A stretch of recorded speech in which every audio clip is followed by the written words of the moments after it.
dukunze gukora akantu ko kwiyemera kandi tuko kantu niko tugiye kunenga aka kanya cyane. impamvu ngiye kukanengaho ubwacu dusigaye dukora ibintu bitari byiza ari imiteretere yacu dukoresha ibiryo bitari byiza yego baravuga ngo akagabo katiraririye ntikarongora inkumi pe uzayirongora ariko wemeye ntabwo ufite se. kandi baravuga ngo ubwiza bw'umukobwa mu mugezi bwami ariko ubwenge bwe nibwo bugena igihe azamarayo. Ubwenge hari igihe ashobora kuba ari umupfapfa yego ubwenge bwe nibwo buzagena igihe azamara ibwami kabisa. mu gihe ubwe afite ubwo bwiza buzamwihutisha kugerayo vuba ariko naba ari ntabwo bigenda gute azavayo vuba.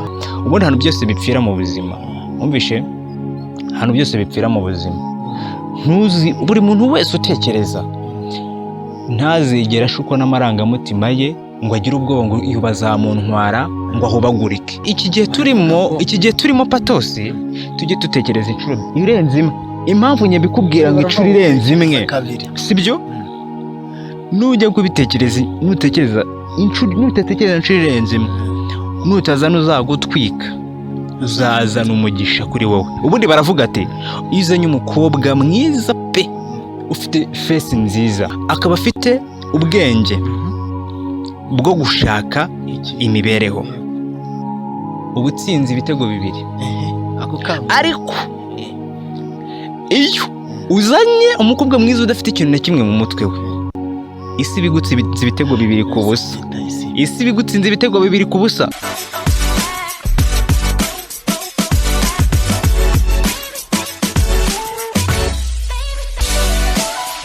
hello beautiful, nizere ko ibintu ari fresh cyane nk'ibisanzwe niba mwanya tubageze ibiganiro bitandukanye everyday. ni njyewe data isi na Mr. Patos. uyu munsi ni ugushima no kunenga nk'ibisanzwe muratumenyereye ko tubagezaho ibintu nk'ibyo ngibyo byo gushima no kunenga. ibyo twakunze turavivra, ibyo twanze tugashyiraho agakubo tukumva ko ibyo bintu nyine bitari byiza cyane. Patos, wowe ikintu muri ino minsi ushobora kureba ukavuga ati iki kintu ndakinenze ni ikihe? gishobora gukorwa n'umuntu runaka ukavuga ati iki kintu ndakinenze ikintu runaka ukakinenga ni ukuba uwo wari uriwe warangiza nyuma ugahinduka urakinenga. nanjye ikintu nshobora kunenga mu buryo runaka ni nk'uburyo twitwara ubwacu tugendeye mu peer pressure y'abantu runaka tukumva ko twahindura rwa ruhande rwiza turimo tukajya muri rwa ruhande rubi. icyo kintu cyo nanjye ndakinenga. ikintu ushobora kunenga ni ikihe? ikindi nanone nshobora kunenga muri ino minsi kiriho ni ukuba ushobora nta mafaranga wari ufite wamara kuyabona ukaza ugakandagira uwo mwari mubanye. usibye gukandagira uwo mwari mubanye, ikintu cya mbere cyo nshobora kunenga wa muntu wakweretse inzira ikaguhinduka uko ugomba kubaho today, ugahinduka sizing ukaba usigaye uca ku itapi bose bagukomera amashyi, ariko abatumye ibyo bintu bigeraho ukaba ubwawe ubatesha agaciro. icyo kintu n'uwo muntu ushobora kuba ubikora ndamunenga cyane. uwe yagafashe neza uwatumye arema ibyo byose today afite, ubwe niwe ari ukumugeraho akamwamagana akavuga ati cyangwa simuzi cyane bitewe n'iki naho ari. ahanini ubwacu dukunze gukora akantu ko kwiyemera kandi tuko kantu niko tugiye kunenga aka kanya cyane. impamvu ngiye kukanengaho ubwacu dusigaye dukora ibintu bitari byiza ari imiteretere yacu dukoresha ibiryo bitari byiza yego baravuga ngo akagabo katiraririye ntikarongora inkumi pe uzayirongora ariko wemeye ntabwo ufite se. kandi baravuga ngo ubwiza bw'umukobwa mu mugezi bwami ariko ubwenge bwe nibwo bugena igihe azamarayo. ubwenge hari igihe ashobora kuba ari umupfapfa yego ubwenge bwe nibwo buzagena igihe azamara ibwami kabisa. mu gihe ubwe afite ubwo bwiza buzamwihutisha kugerayo vuba ariko naba ari ntabwo bigenda gute azavayo vuba.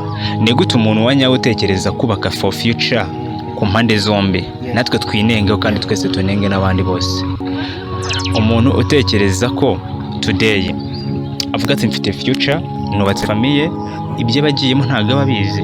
nimba azi ko agiye mu mikino ntabwo yagakwiriye gutekereza ko akwiriye gufata umwana w'abandi kumuriza buri munsi. niba utabikoze bireke, ni agahimane, ni ugupingana. ibyo urimo ngo urabizi, of course ntabwo ibyo bintu byagakwiriye. Umwana w'abandi for example mukuye mu ishuri cyangwa yarashoje ndetse ngo ajye gukora akazi, buri munsi ni ukumuriza amarira yego ngo hari ibyo utakoze. gira uti abonye n'akazi uravuga ati kareke uze tubane deni ngewe nzagutunga. Ageze mu rugo ni umushoboye, biramunaniye birakunaniye, arakubwiye ati umunyu washize, isukari yashize, ati reka da ati kugutuka gutyo ngo umuntu abagututse nabi. none aho yengenda ukuvuga nyine icyo ni igitutsi, nyine umuntu agututse ngo gutyo agututse igitutsi kibe buriya, sibyo? ariko ugasanga nyine akubwiye gutyo.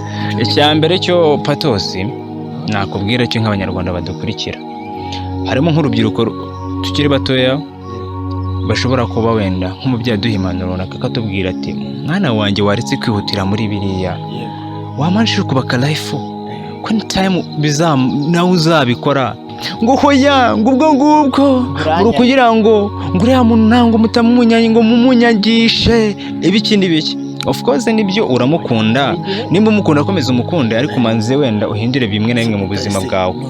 Ufite ababyeyi barakubwira ati mwana wacu, barakwicaje barakuganirije, ibyo ugiye gukora urahubutse, ubwo ukora ariko ashaka nkubwire umuntu agiye kubaka urugo nanone kambagaruke waratari akantu mbashima. none hari igihe burya umuntu aba akora ibintu akavuga ati Imana yavuze ati ntabwo umuntu aba ari kuba wenyine, ikaba yaramuremeye umufasha umukwiriye, washyiraho umuvuna. none uwo mufasha mu gihe umuzanye bitari mu gihe cya nyacyo, mu gihe kitari cya nyacyo ukamuzana ubona ko ibintu ari icya mbere cyo kire kuzanya inyanda. Arega ubunyanda si ubwo ku mubiri, uzana ubunyanda buturuka se mu mitwe yacu, mu bwonko bwacu. Oya, ushobora kubona nta na kimwe ufite today, sibyo? ariko ukaba uvuga ati in time nzakibona. none se hari ufite confidence se? none se nugira ubwo bunyanda mu mutwe uzakigeraho gute? Ubundi byose biva mu byo dutekereza, no kubaka rero biva mu bitekerezo byacu, sibyo? Rata ndabashimye ku ruhande rumwe. Hoya, ibyo ndabyemera, ni na byiza ibyo uri kuvuga, yego nibyo, ariko kandi nanjye ndi hafi kubikora. good John, urugendo rwiza. nyine umuntu uramuzanye mu mutwe uramugatira reka dukore kano, arakubwira ati ntagashoboye, ubwo si ubunyanda. Oya, reka nkubwire mani bro, ingo zimwe na zimwe impamvu zimwe bamwe bashakana ukumva ngo ingume nizo zisigaye zirangwa n'urugo, ugasanga amadirishya yabaye ibinogoro ukagira ngo n'intuza, kandi inzu ibara itashye ari sava. Ingome zikigezwe muvuge rimwe ureba arisubirira iwawe. Ya usubira iwawe nyine, ntabwo abazi ibyo aba yarajemo. Umva my brother, reka nkubwire, sibyo? Umukobwa arakubwira ati njyewe iwacu nembayeho neza, naryaga byose, nakoraga icyo nshaka. Navuze ati reka mfate icyemezo cyo kubaka famiye, nanjye nitwe mu mama, nitwe umugabo nk'uko nawe wabitekereje.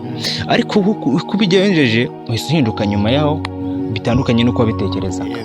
Ubundi ahantu byose bipfira mu buzima, umvishe, ahantu byose bipfira mu buzima, buri muntu wese utekereza ntazigera ashukwa n'amarangamutima ye ngo agire ubwoba ngo bazamuntwara ngo ahubagurike.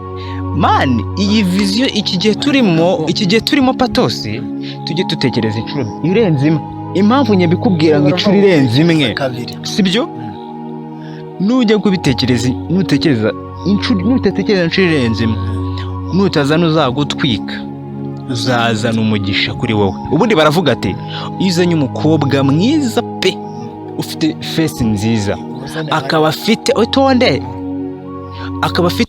ubwenge bwo gushaka imibereho, ubutsinzi ibitego 2. Ariko iyo uzanye umukobwa mwiza udafite ikintu na kimwe mu mutwe we, isi bigutsinze ibitego 2 ku busa. Isi bigutsinze ibitego 2 ku busa, kuko nta n'umunsi n'umwe ubuzima bwe bushobora guhinduka, kuko uba ufite nashaka gukora ngo muhindure life, sibyo? Uzarebe nka rwa rugo rushyira imbaraga zabo mu gukora imibereho yabo ukuntu ibibayeho, kabone n'ubwo bafite isambu imwe ubwabo no kuyihingira bananira. Tekereza ubwabo umuntu ushaka gukora ufite kubaka ntago yizina ngo vuga ati ngo se ngo bambonanye imyate mu ntoki bamfata gute, isura yanjye nimba nari inzobe nkahinduka igikara bamfata gute. Uwo nguwo akeneye kwita ku buzima bwe, sibyo? Wakeneye gushaka ba banyamiliyoneri bro. Kandi nanone umukire ufite ikofi ye ntago waba udafite ubwenge mu mudu ufite ubwenge ngo ugiye kugenda ngo urate buriya bwiza bwawe. Mani, ubwiza nububamo imbere ibitekerezo bizima bifite gahunda nibyo byubaka kurusha ubwiza buri fiziko. Kuko iyo ufite ubwiza buri fiziko kuri ubu ngubu ushobora gushaka umuntu ufite ikintu, yego ufite ibintu runaka. Reka nkwereke ikintu patose. Muretse manza mubwire amasambu mugahinga, ariko hari n'uwo mushobora gushaka nta kintu na kimwe mufite mukazagira kuri byinshi. Wazashaka ufite byinshi ukazarinda usaza ufite bike. Uzi impamvu se kugira bike? Burya umuntu ushaka umugore amurusha umutungo byanga ibintu ubwo uzitegure ko azakuyobora. Umuntu wese uzashaka umugore umugore arusha umugabo umutungo, jya wumva neza yuko umugore azajya gucyura umubwira ati stop umenye ko nkutunze. Icyo kintu ujye ukimenya bro. Ibyo bintu biriho ucyumva, ibyo bintu byumve ari nka wahitamo ubuhe buzima. Ibyo bintu byumve biriho. None tekereza ushatse umukobwa ufite amafaranga menshi, by the way yabona ingagari byatari, wowe uri ari byo tuvuga ngo nkaho umeze nk'umupagasi wikorera imicanga. Uyavuga ngo mwaho umuyede ari wabo.